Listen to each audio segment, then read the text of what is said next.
தென்னாடுடைய சிவனே போற்றி, என் நாட்டவர்க்கும் இறைவா போற்றி. அனைவருக்கும் அன்பு வணக்கம். பீஷ்மர் அவர் கடுமையான பிரம்மச்சரிய விரதம் மேற்கொண்டார். அதனால தான் அவருக்கு அந்த பீஷ்மர் அப்படின்ற பெயர் வந்தது. சந்தனுவுக்கும் சத்தியவதிக்கும் திருமணம் நடைபெற்று விட்டது. அவங்களுக்கு 2 குழந்தைகள் பிறக்கின்றனர், சித்ராங்கதன், விசித்திர வீரியன் அப்படின்னு. இந்த சித்ராங்கதன் அதே பேர்ல ஒரு கந்தர்வன் இருக்கின்றான். சந்தனு மறைந்து விடுகிறார். இப்ப பாத்தீங்கன்னா அந்த கௌரவ ராஜ்ய பட்டாபிஷேகம் அப்படின்றதும் அவங்க நடைமுறைக்கு வருகின்றது. இந்த சித்ராங்கதன் இருக்கான் இல்லையா, அவன் தான் மூத்தவன்.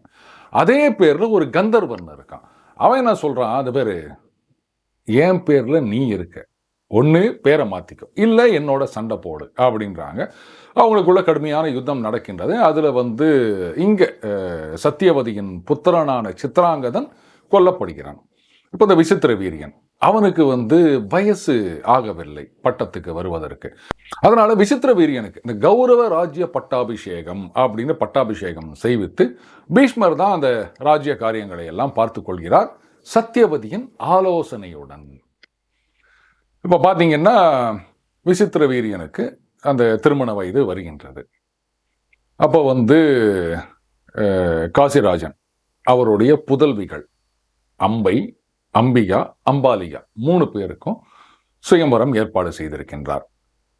இதுல ரொம்ப ஆச்சரியமான ஒரு விஷயம், பீஷ்மர் போகின்றார் சுயம்பரத்துக்கு. யாருக்கு கல்யாணம்? விசித்திர வீரியனுக்கு. ஆனா பீஷ்மர் போகின்றார். இவரை பார்த்த உடனே அங்க வந்திருக்கின்ற மற்ற ராஜாக்கள் எல்லாம் எள்ளி நகையாடுகின்றனர், சிரிக்கின்றனர். பிரம்மச்சரிய விரதம்னு சொன்னாரு, இன்னைக்கு பாரு அவர் சுயம்பரத்துக்கு நிற்கிறாரு.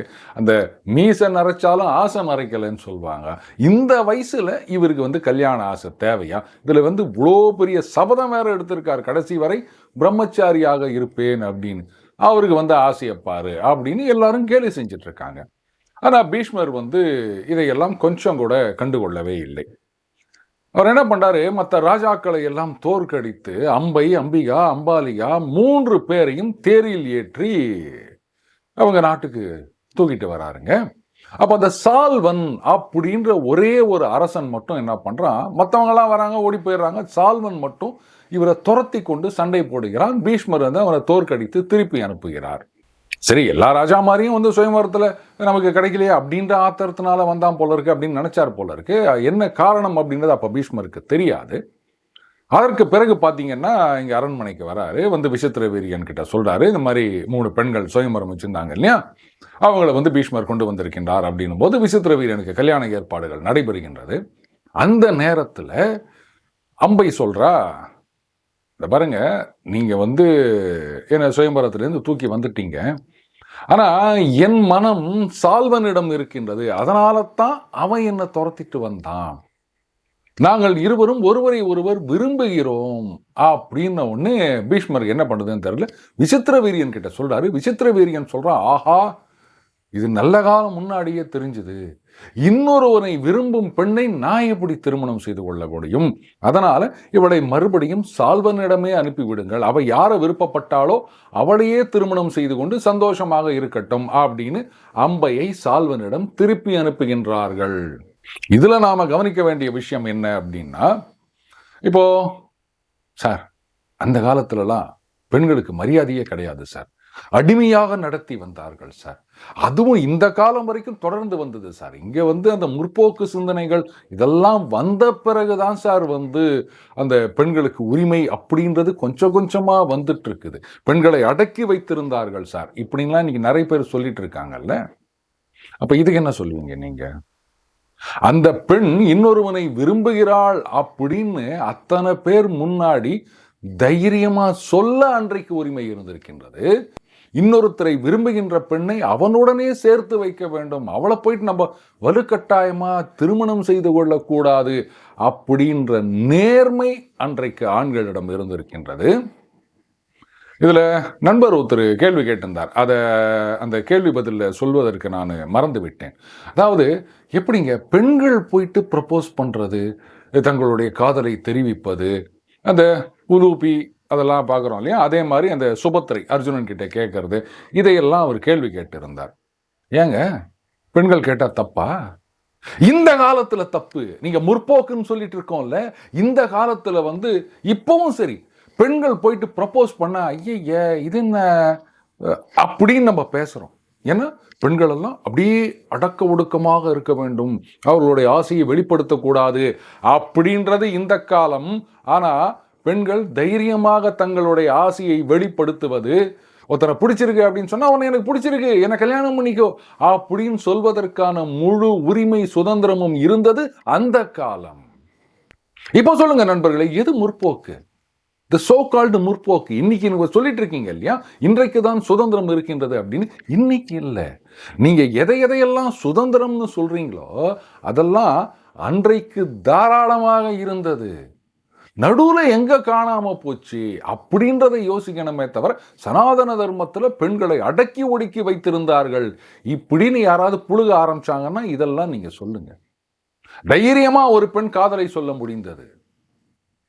இன்னைக்கும் சரி, ஒரு பெண் ஒரு ஆம்பளை கிட்ட போயிட்டு, இப்போ சினிமாலாம் நம்ம இன்னி வரைக்கும் சினிமால என்ன பார்க்குறோம், ஆண் தான் பெண் கிட்ட, ஹீரோ தான் ஹீரோயின் கிட்ட போய் ப்ரப்போஸ் பண்ணுவானே தவிர, ஒரு ஹீரோயின் போயிட்டு ஹீரோ கிட்ட ப்ரப்போஸ் பண்ணுறது ஏதாவது சம் காமெடி ஆர் இது அவுட் ஆஃப் இதில் பார்க்கலாமே தவிர, இதுதான் டெம்ப்ளேட், இப்படித்தான் சினிமா இருக்கும், இத்தனை வருஷமா அப்படி தான் இருந்துட்டு இருக்கு, நடைமுறை வாழ்க்கையிலும் அப்படித்தான் இருந்து கொண்டிருக்கின்றது.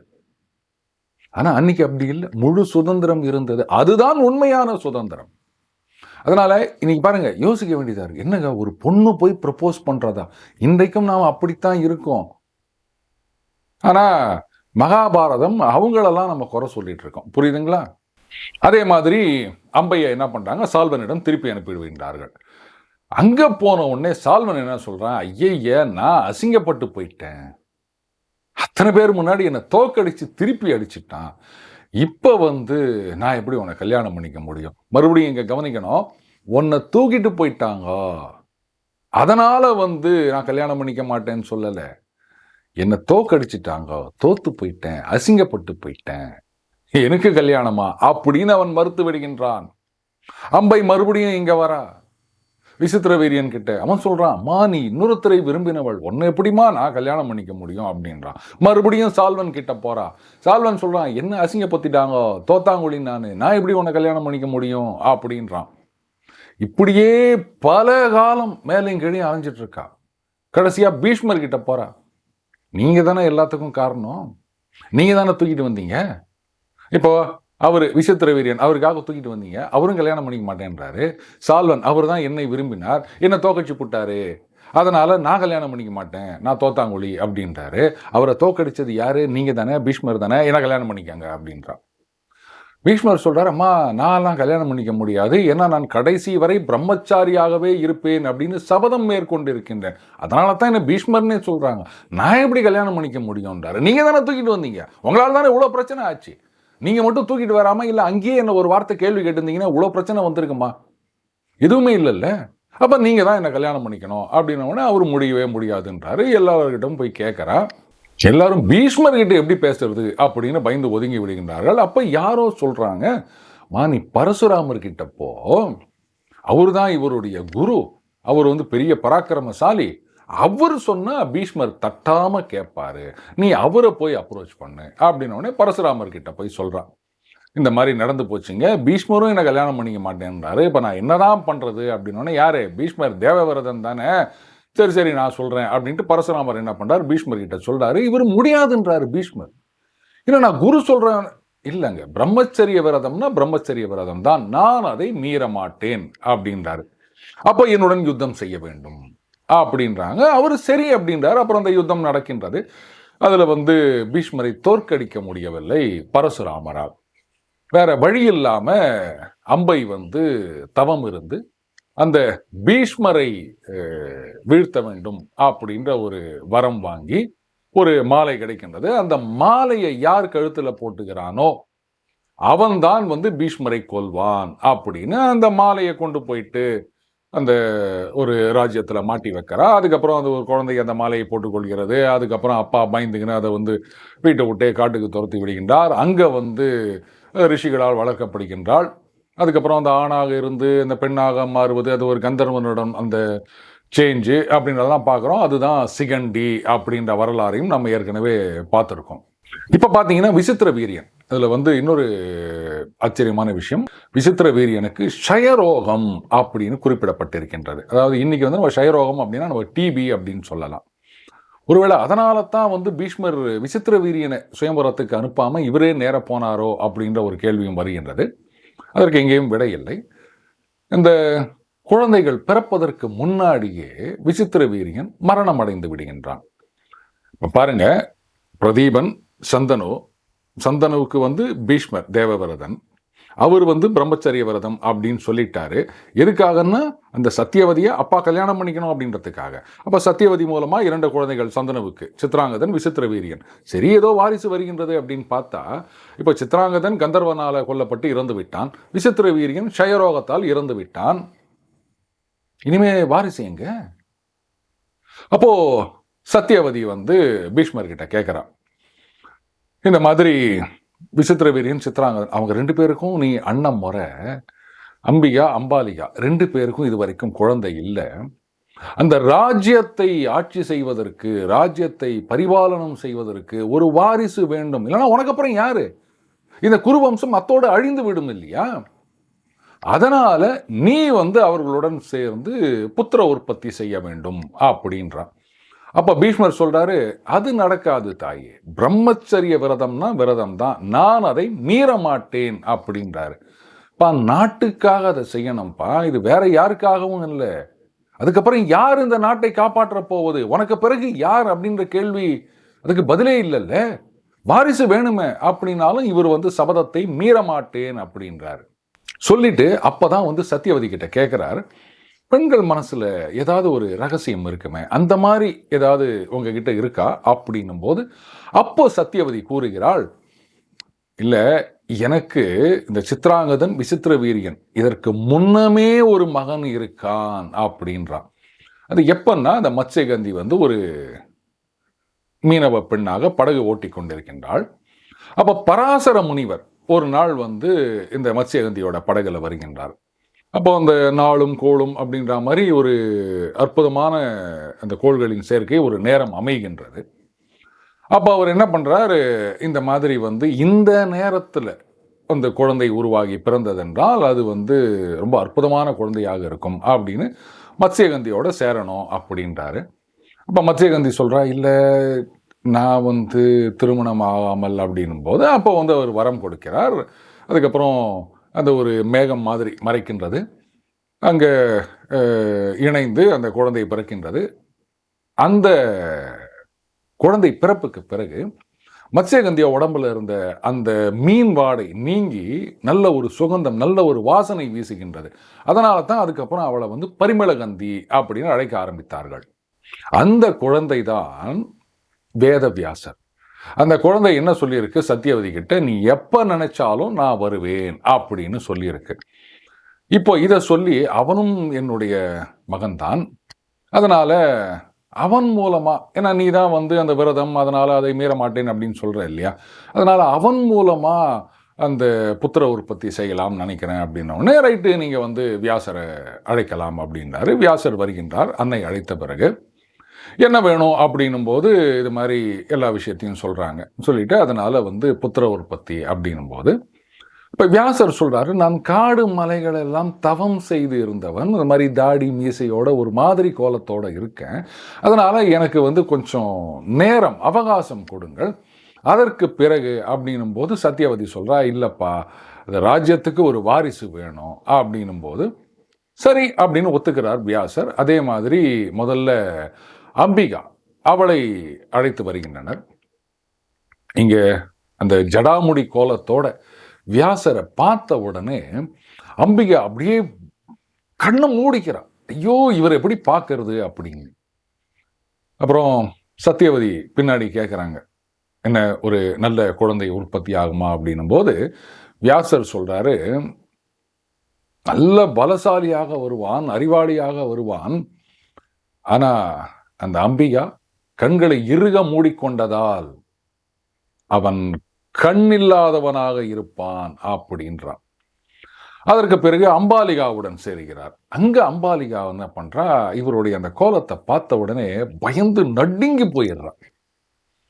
பின்னாடி சத்தியவதி கேட்கும்போது வியாசர் சொல்றாரு, நல்ல மகன் பிறப்பான், ஆனால் அந்த பயந்து நடுங்கிட்டதுனால அந்த பயத்துல முகம் வெளிரி போச்சு அப்படின்னு சொல்லுவாங்க இல்லையா, அந்த மாதிரி வெளிரிய உடலோடு பிறப்பான், அவனை பாண்டு என்று நீங்கள் அழைக்கலாம் அப்படின்னு சொல்றாரு. அதன் பிறகு சத்தியவதி என்ன பண்றா, இல்ல இன்னொரு குழந்தை வேணும் அப்படின்னும் போது வழக்கம் போல அம்பிகாவை தயார் பண்ணி அனுப்புறாங்க. ஆனா இந்த தடவை அவ என்ன பண்றா, ஐய இது வேணாம் அப்படின்னு சொல்லிட்டு அங்கிருந்த ஒரு தாதி பெண் அவளை அலங்கரித்து அது அரசகுமாரி மாதிரியே அந்த தாதியை அனுப்புகின்றாள். வியாசருக்கு இதெல்லாம் தெரியாதா? அவருக்கு எல்லாம் தெரிகின்றது. இருந்தாலும் அந்த பெண்ணுடன் இணைந்து புத்திர உற்பத்தி செய்கின்றார். அந்த குழந்தைதான் விதுரன். எல்லா தர்மங்களையும் தெரிந்த ஒரு குழந்தையாக அந்த விதுரன் பிறக்கப் போகின்றது. அந்த விதுரனுடைய முன்கதை என்ன அப்படின்னா, மாண்டவியர் அப்படின்ற ஒரு முனிவர் இருந்தார். அவருக்கு என்னாச்சு, ஒரு நாள் அவர் ஆசிரமத்தில் அவர் பாட்டுக்கு தவத்தில் இருக்கும் பொழுது ஒரு திருடன் வந்திருக்கான். வந்தவன் இங்கே அவருடைய ஆசிரமத்தில் ஒழிஞ்சிட்டான் போல இருக்கு. காவலர்கள்லாம் துரத்திட்டு வராங்க. அதுக்கப்புறம் இங்கே இருக்கிறத பார்த்தோன்னே இவர் தான் அவனை ஒழிச்சு வச்சிருக்கார் போல இருக்கு அப்படின்னும் போது ராஜா சொல்கிறாரு, அப்புறம் என்ன, திருடனுக்கு துணை போனவனுக்கும் அதே தண்டனை தான், கழுமரத்திலே ஏற்றி விடுங்கள் அப்படின்றார். கழுமரம் அப்படின்றது இப்படி கூரா ஒரு மரத்தில் செஞ்சு வச்சுருப்பாங்க. அது மேலே அப்படியே உட்கார வச்சிங்கன்னா அப்படியே கொஞ்சம் கொஞ்சமாக நீங்கள் உடம்பு கீழே இருங்க. அது நல்லா எண்ணெய்லாம் தடவி வச்சுருப்பாங்களாம். அப்படியே அது இறங்கி உடம்பு இரண்டாக கிழிந்து அது ஸ்லோ அண்ட் பெயின்ஃபுல் டெத் அப்படின்வாங்க. அந்த கழுமரத்தில் ஏற்றி விடுங்கள்னு தண்டனை கொடுக்குறான். ராஜா இவரை கேட்கணும் விசாரிக்கணும் அப்படின்லாம் ஒன்றுமே யோசிக்கலை. அந்த கழுமரத்தில் ஏற்றி உட்கார வைக்கிறாங்க. ஆனால் அந்த முனிவருக்கு எதுவுமே ஆகவில்லை. அவர் பாட்டுக்கு நிஷ்டையில் இருக்க மாதிரியே இருக்கார். ஒரு சில நாட்கள் போன பிறகு எதுவுமே ஆகலை அப்படின்ன உடனே இந்த காவலாளிகளுக்கெல்லாம் பயம் வந்துடுது. நாம் ஏதோ தப்பு பண்ணிட்டோம் அப்படின்ட்டு நேராக அந்த ராஜா கிட்ட போய் சொல்கிறாங்க. அந்த ராஜா உடனே ஓடி வரார், பதறி போய், ஆஹா நம்ம பெரிய தப்பு பண்ணிட்டோம் போல இருக்கே அப்படின்னு. இங்கே முனிவரை பார்த்த உடனே காலில் விழுந்து வணங்குறான். நான் ஏதோ தப்பு பண்ணிட்டேன் அப்படின்ன உடனே அவரை வெளில எடுக்கிறாங்க. ஆனால் அந்த அந்த கூர் நுனி கொஞ்சம் அதை எடுக்க வரல, அதனால் அதை வெட்டி எடுக்கிறாங்க. ஸோ அது அவர் உடம்பிலேயே தங்கி விடுகின்றது அப்படின்றாங்க. அதனால் அவர் பேர் ஆணி மாண்டவியர் அப்படின்னு சொல்கிறாங்க. அவருக்கு ஒரு டவுட்டு, நாம என்ன தவறு செய்தோம், பாவம் செய்தோம், நமக்கு ஏன் இந்த தண்டனை அப்படின்னு தர்மதேவன் கிட்ட போய் கேட்கிறாரு. அப்போ தர்மதேவன் சொல்றாரு, நீங்க ஒரு 7-8 வயசு பையனா இருக்கும்போது ஒரு தும்பியை பிடிச்சி அது வால்ல ஒரு குச்சியை சொருகி விட்டீங்க, அதுக்கான தண்டனை தான் இந்த மாதிரி அப்படின்ன உடனே அப்ப அந்த மாண்டவியர் கேட்கிறாரு, தர்மத்தை பத்தி இவ்வளவுதான் நீ தெரிஞ்சுக்கிட்டதா? இந்த மாதிரியான சிறிய பசங்க அவங்க செய்கிற தப்புக்கு அவங்க பொறுப்பாக மாட்டார்கள். இது கூட தெரியாம சின்ன வயசுல பண்ணதுக்கு இப்போ ஒரு தண்டனை கொடுத்துருக்க நீ. இன்னைக்கும் நம்ம இந்த ஜுவனல் ஜஸ்டிஸ் சிஸ்டம் அப்படின்னு பல நாடுகள்லையும் ப்ராக்டிஸ் பண்ணிட்டு இருக்கோம். எல்லாத்துலேயும் பார்த்தீங்கன்னா குறிப்பிட்ட வயது வரைக்கும் வச்சுட்டு அதுக்கு கீழே இருக்கவங்க செய்கிற தவறுகளுக்கு அவங்கள நீங்கள் சட்டப்படி தண்டனை கொடுக்க முடியாது அப்படின்றது. இந்த தர்மமெல்லாம் நம்ம சனாதன தர்மத்திலிருந்து வந்தது தானே தவிர புதுசாக நாம் எதுவும் கண்டுபிடிச்சிடல. அதுதான் சனாதன தர்மம் அப்படின்னா இன்றைக்கு ஆரம்பித்ததுன்னு தெரியாத காலமாக வந்து கொண்டிருக்கின்ற ஒரு தர்மம், அவ்வளோதான். ஆனால் இதை என்னன்னே புரியாமல் நிறைய பேர் ஏதோ கதை பேசிட்டு இருக்காங்க. அப்போ அந்த மாண்டவியர் தர்மதேவனுக்கு ஒரு சாபம் கொடுக்கிறார். நீ பூமியில போய் மனுஷனா பிறக்கணும், தர்மத்தை நீ சொல்லிக்கிட்டே இருக்கணும், ஆனா யாரும் கேட்க மாட்டாங்க, இதுதான் உனக்கு தண்டனை அப்படின்றாரு. அப்படி பிறந்தவன் தான் விதுரன். மீண்டும் அடுத்த பதில் இணைந்திருப்போம். வணக்கம்.